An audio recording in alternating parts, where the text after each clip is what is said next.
আসসালামু আলাইকুম চাকরি প্রত্যাশী ভাই বোনেরা সবাই কেমন আছেন? আশা করি আল্লাহর রহমতে ভালো আছেন এবং সুস্থ আছেন। তো অবশেষে এই 19তম শিক্ষক নিবন্ধন এনটিআরসি নিয়েই আজকে আলোচনা করব। চলুন আমরা কথা না বাড়িয়ে মূল ভিডিওতে যাচ্ছি। এখানে আপনারা দেখতে পাচ্ছেন 19তম শিক্ষক নিবন্ধন সার্কুলার হচ্ছে বাংলাদেশের লক্ষ লক্ষ চাকরি প্রার্থীদের শিক্ষক হওয়ার স্বপ্ন। বেসরকারি শিক্ষক নিবন্ধন ও প্রত্যয়ন কর্তৃপক্ষ এনটিআরসি শীঘ্রই প্রকাশ করতে যাচ্ছে বহুল প্রতীক্ষিত 19তম এনটিআরসি সার্কুলার। যারা শিক্ষাগত পেশায় নিজের ক্যারিয়ার গড়তে চান তাদের জন্য এই সার্কুলারটি অত্যন্ত গুরুত্বপূর্ণ। আজকে এই আর্টিকেলে আমরা 19তম এনটিআরসি 2026 এর খুঁটিনাটি বিষয়গুলো নিয়ে বিস্তারিত আলোচনা করব। এক নজরে 19তম শিক্ষক নিবন্ধন এনটিআরসি বিস্তারিত আলোচনায় যাওয়ার আগে চলুন এক নজরে দেখে নিই 19তম নিবন্ধনের সম্ভাব্য কিছু গুরুত্বপূর্ণ তথ্যের বিবরণ।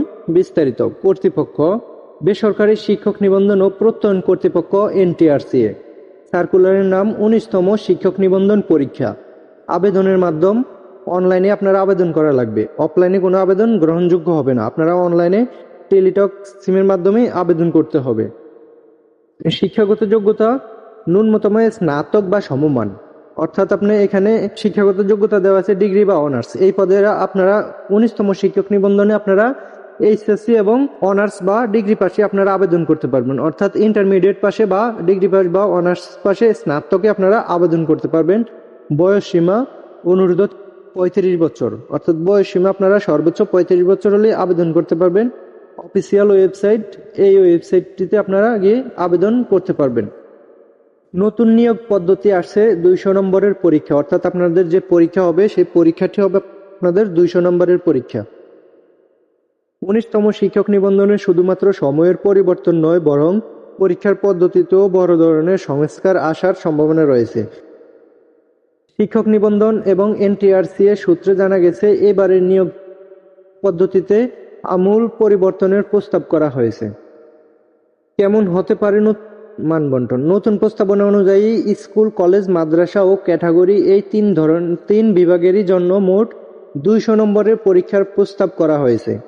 তবে এই 200 নম্বরের বিভাজন নিয়েই শুরুতে কিছুটা জটিলতা ছিল। প্রাথমিক প্রস্তাবনাটি ছিল নিম্নরূপ: স্কুল, কলেজ ও কারিগরি বিভাগে 100 নম্বর সাবজেক্টিভ বিষয়ভিত্তিক প্লাস 100 নম্বর জেনারেল, সাধারণ জ্ঞান, বাংলা, ইংরেজি ইত্যাদি।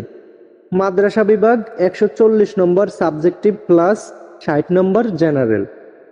শিক্ষা মন্ত্রণালয়ের পর্যবেক্ষণ ও আপডেট: প্রাথমিক প্রস্তাবনায় মাদ্রাসা এবং সাধারণ শিক্ষার মানবন্টনে ভিন্নতা থাকায় শিক্ষা মন্ত্রণালয় মনে করেছেন এভাবে বিভাজন করলে প্রার্থীদের মধ্যে বৈষম্য তৈরি হতে পারে। পরীক্ষায় মান এবং বিচার প্রক্রিয়ায় সমতা বজায় রাখার স্বার্থে মন্ত্রণালয় বিষয়টি পুনর্বিবেচনা করেছেন। তো এখানে দেখতে পাচ্ছেন আপনাদের আবেদনের যোগ্যতা দেখা যাচ্ছে। এখানে আপনাদের আবেদনের যোগ্যতা 19তম শিক্ষক নিবন্ধনে আবেদন করার জন্য প্রার্থীদের নির্দিষ্ট কিছু যোগ্যতা পূরণ করতে হবে। স্কুল ও কলেজ উভয় পর্যায়ের জন্য ভিন্ন ভিন্ন যোগ্যতা প্রয়োজন। তো আপনাদের শিক্ষাগত যোগ্যতা কি কি লাগবে এটা এখানেই উল্লেখ করা হয়েছে। স্কুল পর্যায়ে সংশ্লিষ্ট বিষয়ে স্নাতক পাস বা সমমানের ডিগ্রি, ন্যূনতম 300 নম্বরের স্নাতক হতে হবে। স্কুল পর্যায়ে 2-এ জুনিয়র মৌলবি, ট্রেড ইনস্ট্রাক্টর ইত্যাদি পদের জন্য এইচএসসি বা সমমান সংশ্লিষ্ট ভোকেশনাল সনদ, অর্থাৎ আপনারা এই স্কুল পর্যায়ে 2-এ ইন্টারমিডিয়েট পাশে যারা আছেন তারা আবেদন করতে পারবেন। কলেজ পর্যায়ের জন্য কলেজ পর্যায়ে সংশ্লিষ্ট বিষয়ে স্নাতক, সমমান বা স্নাতকোত্তর ডিগ্রি। সমগ্র শিক্ষা জীবনে যে কোনো একটির বেশি তৃতীয় বিভাগ বা শ্রেণী গ্রহণযোগ্য নয়। বয়সসীমা: আবেদনকারীর বয়সসীমা অবশ্যই 35 বছরের মধ্যে হতে হবে। এখানে দেখতে পাচ্ছেন আবেদন করার নিয়ম ও পরীক্ষার ফি প্রদান। 19তম এনটিআরসি সার্কুলার প্রকাশিত হওয়ার পর অনলাইনে আবেদন করতে হবে। আবেদন প্রক্রিয়াটি সাধারণত নিম্নরূপ হয়ে থাকবে: প্রথমত এনটিআরসির এই ওয়েবসাইটে প্রবেশ করতে হবে। তারপর অ্যাপ্লিকেশন ফর্মে গিয়ে নিজের নাম, পিতার নাম, শিক্ষাগত যোগ্যতা ও অন্যান্য নির্ভুল তথ্যভাবে পূরণ করতে হবে। তারপরে এখানে দেখতে পাচ্ছেন আপনারা আপনাদের ছবি লাগবে 300x300 পিক্সেল এবং স্বাক্ষর লাগবে 300x80 পিক্সেলের। আপডেট করতে হবে। আবেদন সাবমিট করার পূর্বে একটি ইউজার আইডি পাওয়া যাবে। টেলিটক প্রিপেইড সিমের মাধ্যমে নির্দিষ্ট সময়ের মধ্যে পরীক্ষার ফি সাধারণত 350 টাকা জমা দিতে হবে।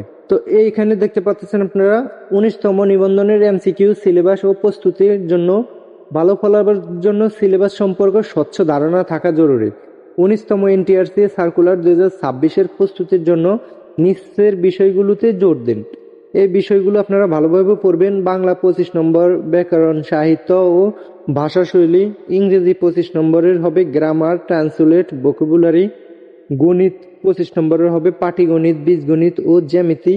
সাধারণ জ্ঞান 25 নম্বরের বাংলাদেশ ও আন্তর্জাতিক বিষয়াবলী, বিজ্ঞান ও প্রযুক্তি। বিগত বছরের প্রশ্নগুলো সমাধান করলে সাধারণ প্রশ্নের ধরন সম্পর্কে ভালো ধারণা পাওয়া যাবে। তো আজকের এই পর্যন্তই ছিল মূল বিষয় আলোচনা। শেষে যদি আরো অন্যান্য নতুন আপডেট আসে সেক্ষেত্রে আমি সবার আগে জানিয়ে দেওয়ার চেষ্টা করব আপনাদের মাঝে ভিডিও আকারে। তো ভিডিওটা আজকের এই পর্যন্ত শেষ। যারা ভিডিওটা দেখে এক বিন্দু পরিমাণে উপকার পাইলে ভিডিওটাতে একটা লাইক, কমেন্ট এবং শেয়ার করতে ভুলবেন না। ওকে, ভালো থাকবেন, সুস্থ থাকবেন।